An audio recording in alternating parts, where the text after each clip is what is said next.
Mi nombre era Olivia McCarthy, y si estás escuchando esta historia, es porque mi muerte finalmente sacó a la luz secretos que estuvieron enterrados durante 14 largos años. Morí una mañana lluviosa de octubre en Boston, a los 32 años, atropellada mientras llevaba una carta que cambiaría no solo la vida de mi hijo, sino que también expondría la podredumbre que se esconde detrás de las fachadas perfectas de las familias ricas. ¿Sabes lo que es crecer sintiéndote no suficiente? A los 18 años, yo era solo una mesera trabajando en el prestigioso Beacon Hill Country Club, donde servir tragos caros a personas aún más caras era mi realidad diaria. Mi madre había muerto cuando tenía 16, dejándome únicamente deudas médicas que me obligaron a abandonar mis sueños de ir a la universidad. ¿Mi padre?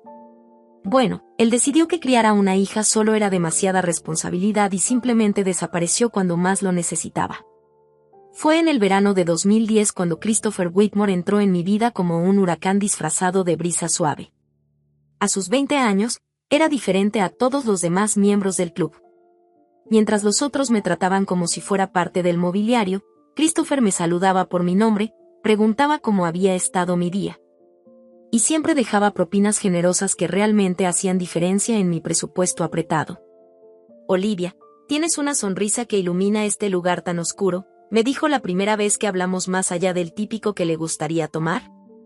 Yo estaba limpiando mesas vacías cuando se acercó, aún con su uniforme impecable de tenis después de un partido con su padre. Descubrí que Christopher era heredero de una fortuna familiar valorada en $80 millones. Construida por su abuelo irlandés que había llegado a Estados Unidos con solo $20 en el bolsillo y convirtió una pequeña empresa de construcción en un imperio inmobiliario. Era dinero antiguo, respetado, del tipo que abre puertas solo por llevar el apellido Whitmore. Pero lo que me atrajo de Christopher no fue su cuenta bancaria, fue su alma. Mientras sus padres, Maribeth y Charles Whitmore, vivían obsesionados con el estatus social y las apariencias, Christopher soñaba con ser artista. Encerrado en su cuarto, pintaba cuadros impresionantes que nunca mostraba a nadie, por miedo a la reacción de su familia, que consideraba el arte como una tontería de desocupados. Durante ese verano mágico, Christopher me llevaba a pequeños restaurantes lejos de las miradas curiosas de la élite de Boston. Hablábamos durante horas sobre libros, sueños, sobre cómo la vida podría ser diferente si no fuéramos prisioneros de las expectativas ajenas. ¿Sabes qué es lo que más me gusta de ti, Olivia?, me dijo una noche estrellada en el Camens Park. Eres auténtica. Completamente auténtica. No usas máscaras, no finges ser alguien que no eres. Yo estaba perdidamente enamorada, creyendo ingenuamente que el amor podía con todo. Christopher hablaba constantemente de presentarme con su familia, de nuestro futuro juntos, de cómo sería bien recibida porque su corazón me pertenecía. ¿Mi familia te va a adorar, Olivia, como no lo harían? Eres perfecta. Qué ingenua era. La realidad me golpeó como un balde de agua helada en septiembre, cuando Maribeth Whitmore apareció en el club una tarde particularmente agitada. Elegante e intimidante con su vestido Chanel y joyas que valían más que mi salario anual, me llamó para una conversación privada en la biblioteca del club. Escúchame bien, muchachita, su voz cortaba como cuchillo afilado. Sé exactamente lo que estás intentando hacer con mi hijo. Chicas como tú aparecen cada verano, intentando aprovecharse de chicos ingenuos. Pero Christopher tiene un futuro brillante por delante, y ese futuro no incluye a una mesera sin educación. Intenté defenderme, explicar que nuestros sentimientos eran genuinos, pero me interrumpió con una risa fría. ¿Sentimientos? Querida, los sentimientos no pagan cuentas. Tú quieres dinero, y Christopher tiene mucho. Pero nuestra familia protege lo que es nuestro. Fue entonces cuando descubrí que estaba embarazada. Déjame en los comentarios desde donde estás siguiendo esta historia. Historias como la de Olivia suceden en todos los rincones del mundo, y cada lugar tiene sus propias versiones de familias que creen que el dinero puede comprarlo todo, incluso el silencio. El embarazo lo cambió todo. Cuando descubrí que estaba esperando un bebé, mi primer pensamiento fue contarle a Christopher. Acordamos vernos el fin de semana, quería darle la noticia en persona, ver su reacción, planear nuestro futuro juntos. Pero los Whitmore se enteraron primero. El doctor Martínez, el médico del club que confirmó mi embarazo, Era amigo de la familia desde hacía décadas. Una llamada discreta fue suficiente para que mi secreto llegara a los oídos equivocados antes de que pudiera compartirlo con la persona correcta. A la mañana siguiente de mi examen, antes de poder encontrarme con Christopher, recibí una llamada fría de Charles Whitmore. Señorita McCarthy, necesito verla hoy a las 5 en nuestra residencia. Es sobre el futuro de mi hijo. La mansión de los Whitmore en Beacon Hill era aún más intimidante por dentro de lo que había imaginado. Muebles antiguos, obras de arte carísimas, alfombras persas que valían más que un coche. Maribeth y Charles me recibieron en la sala como si yo fuera una plaga que había que erradicar. Nos hemos enterado de su situación, comenzó Charles, ajustando sus lentes dorados con la arrogancia de quien nunca ha tenido que luchar por nada en la vida. Y queremos dejar muy clara nuestra postura. Maribeth se inclinó hacia adelante, sus ojos azules como hielo fijos en los míos. Christopher será enviado a Oxford mañana. Ya está todo arreglado, una maestría en administración que durará 2 años. Él no sabe nada sobre el bebé, y no lo sabrá. Y no pueden hacer eso, protesté, con la voz temblando de indignación. Christopher tiene derecho a saber que será papá. Christopher tiene derecho al futuro que hemos planeado para él, respondió Charles fríamente. Y ese futuro no incluye quedar atado a los 18 años por un embarazo no deseado con una mesera. Fue entonces cuando Maribeth soltó la amenaza que lo cambiaría todo. Escúcheme bien, señorita. Si intenta contactar a Christopher, si intenta reclamar algo respecto a ese niño, usaremos todos nuestros recursos para demostrar que usted no es una madre apta. Somos una familia respetada con los mejores abogados del país. Una mesera pobre y soltera no tiene oportunidad contra nosotros en los tribunales. Nos quedaremos con la custodia del niño, agregó Charles, y usted nunca más lo volverá a ver. Esa es la elección, desaparezca ahora y críe a su hijo lejos de nosotros, o piérdalo para siempre. Salí de aquella mansión destrozada, llevando no solo una vida dentro de mí, sino el peso aplastante de la derrota. Al día siguiente, Christopher partió rumbo a Inglaterra sin saber que dejaba atrás no solo un gran amor, sino también un hijo. Los años siguientes fueron los más difíciles de mi vida. Tyler nació en un hospital público en diciembre de 2010, un bebé hermoso que era igualito a su padre desde el primer día. Trabajé en 3 empleos al mismo tiempo, limpiando oficinas de madrugada, mesera durante el día, y repartidora de comida por la noche para mantener a mi hijo en un cuarto minúsculo en el barrio más barato de Boston. Tyler creció usando ropa de segunda mano, comiendo sopa instantánea la mayoría del tiempo, viendo a otros niños jugar con juguetes caros que nosotros no podíamos comprar. Pero él era brillante, inteligente, curioso, amable. Incluso en las condiciones más difíciles, nunca se quejaba, siempre me ayudaba en lo que podía. Mami, ¿por qué no tenemos mucho dinero?, me preguntó a los 8 años, después de ver un comercial de un parque de diversiones en la televisión. ¿Cómo explicarle a un niño que su padre venía de una familia millonaria, pero que esa misma familia nos consideraba indignos de existir? Algunas familias tienen más, otras tienen menos, cariño. Pero nosotros tenemos amor, y eso es lo más importante. Mentira. El amor no pagaba el alquiler vencido. El amor no compraba medicinas cuando Tyler se enfermaba. El amor no resolvía cuando nos cortaban la luz por falta de pago. Mientras tanto, a través de las redes sociales, yo veía cómo Christopher prosperaba. En 2012, regresó de Oxford graduado con honores, y asumió parte del negocio familiar. Intenté contactarlo algunas veces en esos primeros años tras su regreso, cartas que nunca llegaron a sus manos, llamadas telefónicas que fueron bloqueadas por sus padres antes de que él pudiera saber. Eventualmente me rendí, intimidada por las amenazas de los Whitmore que seguían resonando en mi mente. En 2018, Christopher se casó con Victoria Ashford, hija de una familia tradicional de empresarios, en una ceremonia grandiosa que salió en la sección de sociales de todos los periódicos de la ciudad. Vivían en una mansión en Back Bay, viajaban a Europa 3 veces al año, llevaban la vida perfecta que el dinero puede comprar. En 2024, cuando Tyler cumplió 14 años, la situación llegó al límite. Mi hijo, brillante y decidido, consiguió un trabajo como repartidor de comida para ayudar con los gastos de la casa. Ver a ese niño trabajando cuando debería estar preocupado solo por la escuela y sus amigos me rompió el corazón por completo.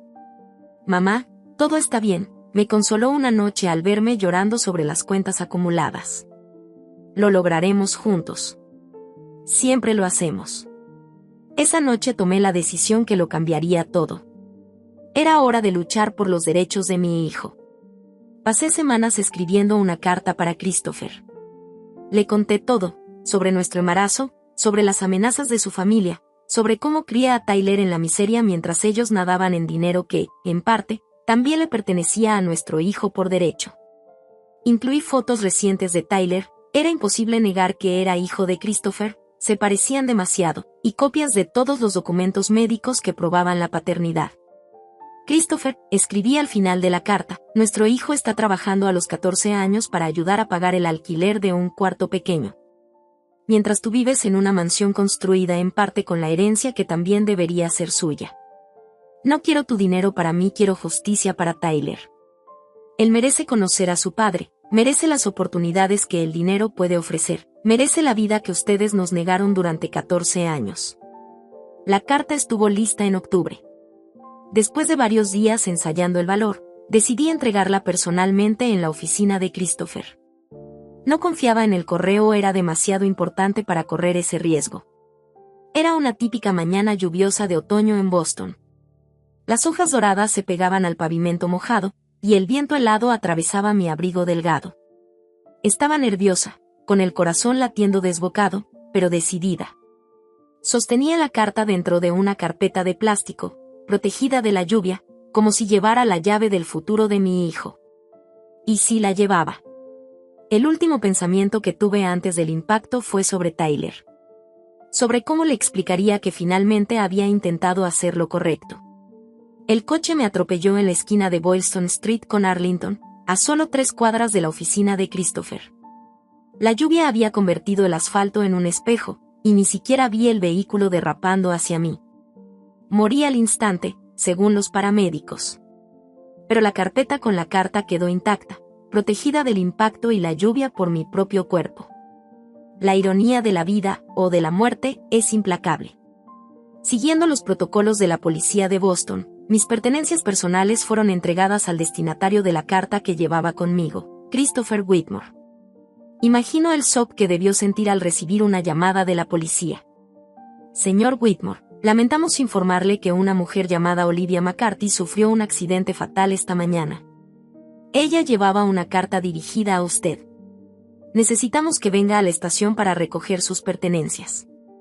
Christopher debió quedarse paralizado al escuchar mi nombre después de 14 años de silencio. Canceló todas sus reuniones y corrió a la comisaría como un hombre poseído. Cuando finalmente leyó mi carta, en la privacidad de su oficina 2 horas después, Christopher se desmoronó. No solo lloró, se rompió por completo. Las fotos de Tyler, mostrando a un niño idéntico a él a los 14 años, eran una prueba irrefutable que no necesitaba examen de ADN. Pero igual se lo hizo, porque necesitaba una confirmación oficial para lo que vendría después. 99.9% de compatibilidad. Tyler era oficialmente su hijo.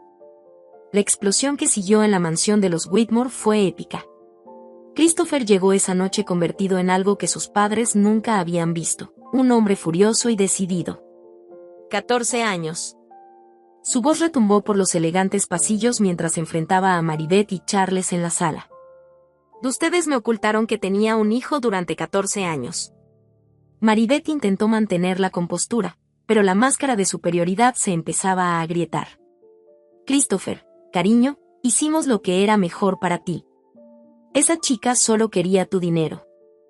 Ni siquiera me dieron la oportunidad de decidir. Christopher arrojó las fotos de Tyler sobre la mesa de centro, esparciéndolas como cartas. Mírenlo, mírenlo. Es imposible negar que es mi hijo, y ustedes me mandaron a Oxford sin decirme que Olivia estaba embarazada. Charles se levantó lentamente, intentando recuperar el control de la situación. Hijo, no entiendes las implicaciones. ¿Las implicaciones? Christopher rió, pero era una risa amarga, desesperada. Las implicaciones son que me perdí cada momento importante en la vida de mi hijo, sus primeros pasos, sus primeras palabras, su primer día de escuela. Y él está trabajando a los 14 años para ayudar a pagar la renta mientras ustedes se gastaron millones de mi herencia en joyas, autos y viajes innecesarios. Fue entonces cuando Christopher soltó la bomba que cambiaría todo para siempre. Investigué todo, continuó, sacando una carpeta que había preparado. Hoy mismo contraté a un investigador privado. Descubrí que cuando regresé de Oxford, Olivia intentó contactarme varias veces. Cartas que nunca llegaron porque ustedes las interceptaron. Llamadas que bloquearon. Ella quería contarme sobre Tyler, sobre nuestro hijo que ni siquiera sabía que existía, ustedes la silenciaron durante años. El silencio que siguió fue ensordecedor. Maribeth se puso pálida, comprendiendo finalmente que sus secretos habían sido expuestos. Christopher, susurró, solo queríamos protegerte. ¿Protegerme? Su voz ahora era fría, controlada, más aterradora que los gritos. Destruyeron 3 vidas. Olivia murió sola, luchando por mantener a nuestro hijo. Tyler creció sin padre, sin oportunidades, sin saber que tenía familia. Y yo me perdí los primeros 14 años de la vida de mi hijo por sus mentiras. Christopher se volvió hacia Victoria, que había presenciado todo en silencio, atónita por las revelaciones. Victoria, entenderé si quieres el divorcio. Descubrir que tu esposo tiene un hijo adolescente no es exactamente lo que firmaste en nuestro contrato de matrimonio. Pero Victoria, para sorpresa de todos, se levantó y tomó una de las fotos de Tyler. Christopher, ese niño es tu hijo. ¿Eso significa que ahora también es mi familia? ¿Cuándo podemos conocerlo? La reacción de Victoria quebró a Christopher por completo. La abrazó, llorando de alivio y gratitud, mientras sus padres observaban cómo su dinastía de mentiras se venía abajo. Lárguense, dijo finalmente Christopher, volviéndose hacia Maribeth y Charles. Fuera de mi casa. Ahora. Que esta también es nuestra casa, protestó Maribeth, con su máscara de elegancia finalmente hecha pedazos. Corrigió Christopher. Esta casa fue comprada con mi herencia. El dinero que ustedes gastaron durante décadas era mío. A partir de ahora, van a descubrir lo que es vivir sin los ingresos que siempre dieron por sentados. Ah, sí. Ese pequeño detalle. Los padres de Christopher solo eran administradores de la fortuna cuando él era menor de edad, y después de eso, eran solo unos agregados. Su abuelo conocía muy bien a su hijo y nuera, y los dejó sin un centavo. El verdadero rico era Christopher. Sus padres eran, en realidad, unos fracasados venidos a menos. Charles intentó una última jugada. No puedes hacernos esto, Christopher, somos tu familia. ¿Familia? Christopher soltó una carcajada amarga. La familia no sabotea la felicidad de sus hijos. La familia no oculta nietos durante 14 años. La familia no deja que un niño pase necesidad mientras ellos nadan en el lujo. Y así fue como mi muerte se convirtió en el catalizador de la justicia que nunca logré obtener en vida. 3 semanas después de mi funeral, que Christopher pagó, transformando una ceremonia sencilla que Tyler apenas podía costear en una despedida digna, padre e hijo se encontraron por primera vez.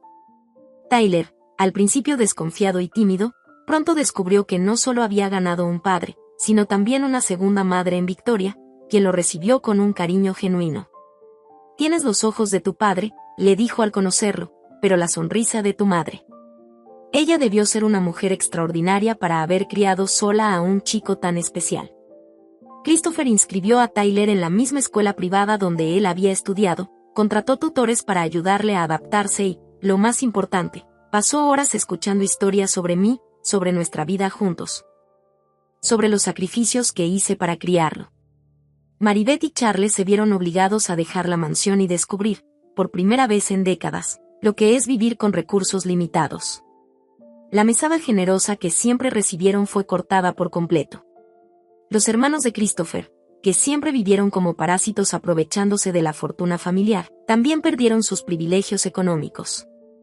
Van a aprender lo que es trabajar para vivir, declaró Christopher en una tensa reunión familiar. Como trabajó Olivia. Como trabajó Tyler a los 14 años. Como lo hacen millones de personas cada día. Tyler heredó no solo la fortuna que siempre fue su derecho, sino que también descubrió un talento artístico heredado de su padre. Sus primeros cuadros, pintados en el taller que Christopher creó para que compartieran, retrataban nuestra vida sencilla pero llena de amor en aquel cuartito, obras que él mismo dijo que eran sus más valiosas. Victoria sorprendió a todos al convertirse en la madre que Tyler nunca tuvo oportunidad de conocer realmente. No intentó reemplazar mi memoria, sino honrarla, creando un álbum con todas las fotos que logró reunir de nuestra vida juntos. La justicia que busqué en vida finalmente llegó a través de mi muerte. Tyler obtuvo el padre que siempre soñó tener, la seguridad financiera que merecía y oportunidades ilimitadas para su futuro brillante. Christopher recuperó al hijo que ni siquiera sabía que tenía, y descubrió que el amor verdadero vale más que cualquier aprobación familiar. En cuanto a los Whitmore mayores, aprendieron una lección que el dinero no puede comprar, que manipular vidas tiene consecuencias, y que las mentiras, por más bien construidas que estén, siempre terminan saliendo a la luz. Mi muerte accidental se convirtió en la venganza perfecta, no por malicia, sino por justicia. A veces, hay que perderlo todo para que aquellos que amamos ganen lo que siempre merecieron. Tyler ahora tiene 16 años, estudia en una de las mejores escuelas de Boston y planea estudiar arte y derecho. Quiere ser artista como su padre, pero también abogado para defender a personas como nosotros, que son pisoteadas por familias poderosas. No viví para ver a mi hijo crecer y prosperar, pero mi muerte garantizó que tuviera todas las oportunidades que siempre soñé para él. Al final, logré ser la madre que él merecía, incluso sin estar aquí para verlo brillar. Y esa, tal vez, sea la venganza más dulce de todas, ver al amor triunfar sobre la codicia, a la verdad destruir las mentiras, y a la justicia florecer donde antes solo había crueldad. Mi nombre era Olivia McCarthy, y esta es la historia de cómo mi muerte dio vida a la justicia que siempre busqué.